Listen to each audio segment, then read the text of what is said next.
noite.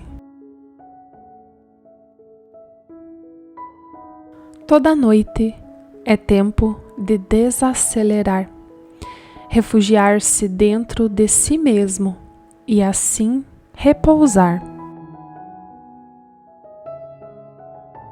Elimine todo e qualquer pensamento negativo.